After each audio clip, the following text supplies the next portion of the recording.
Les tirs, la destruction, l'absence de tout, ce n'est pas une vie. Plus de 6 millions d'Ukrainiens en sont venus à cette conclusion depuis le début de la guerre et ont quitté le pays. Les rues presque désertes de certaines villes et villages en témoignent. En laissant tout derrière, beaucoup ont aussi abandonné leur animal de compagnie. On les croise partout sur la route, amaigris, malades, désorientés.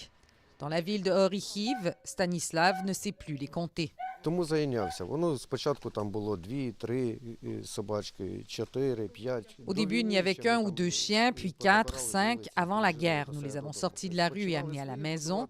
Nous les nourrissions. Puis, de plus en plus de chiens sont venus, toujours plus. En ce moment, nous en nourrissons des centaines. Avec le peu de moyens qu'il a, il les nourrit tant bien que mal. Mais lui et ses quelques voisins ne peuvent pas suffire à prévenir leur souffrance. Dans la vie de tous les jours, Marcus, un Allemand, vend de l'équipement médical aux cliniques vétérinaires de son pays. Un travail qu'il partage avec des missions bénévoles en Ukraine depuis plus de 5 ans. I've been in the Ukraine since 2017 and the war changed everything. Je viens en Ukraine depuis 2017. La guerre a tout changé. Maintenant, je dois aller sur les lignes de front. Avec un groupe de vétérinaires, Marcus sillonne le pays pour venir en aide aux animaux errants. Leur mission, stériliser, vacciner et soigner en urgence cette population vulnérable et oubliée. Laurel doit peut-être son cran bien trempé à sa ville natale, mais c'est en Ukraine que la New-Yorkaise a fait ses toutes premières incisions comme jeune vétérinaire. Opérée à la lumière d'une fenêtre sur une planche à repasser, au son des explosions, ça ne ralentit en rien sa cadence. A normal day, I do 20 to 30.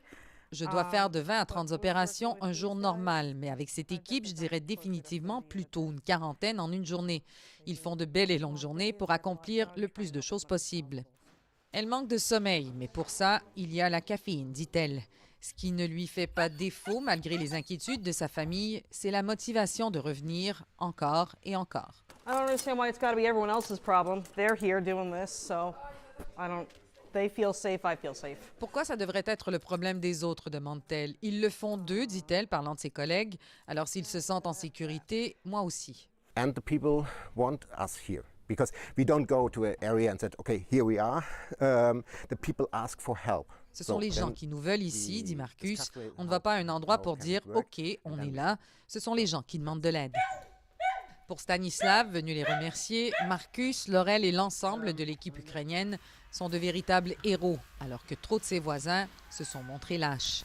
Я вважаю, що це несправедливо. Когось приручити, потім, як я кажу прямим текстом. Je pense que c'est injuste de prendre la responsabilité d'une vie et ensuite, je vous le dis crûment, se mettre le derrière à l'abri en laissant son compagnon en danger. Je ne peux pas comprendre.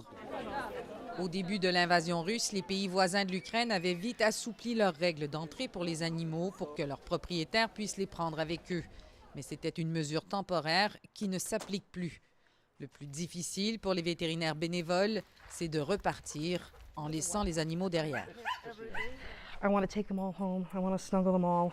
Fortunately, I'll say it's a little bit easier because they don't all want to snuggle back. Je veux tous les ramener à la maison, dit Laurel. Je veux les étreindre. Heureusement, c'est un peu plus facile parce qu'ils n'ont pas tous envie qu'on les caresse. Ils sont dans la rue depuis un moment.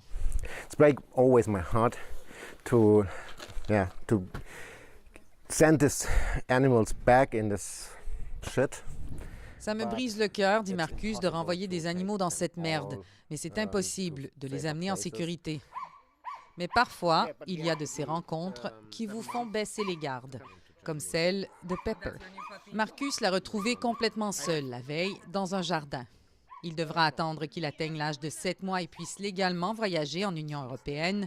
Mais le petit bourreau des cœurs de quelques centaines de grammes viendra élargir la famille du sauveteur en Allemagne.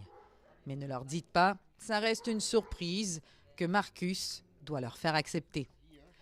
Ici Marie-Ève Bédard, Radio-Canada, Orіхів.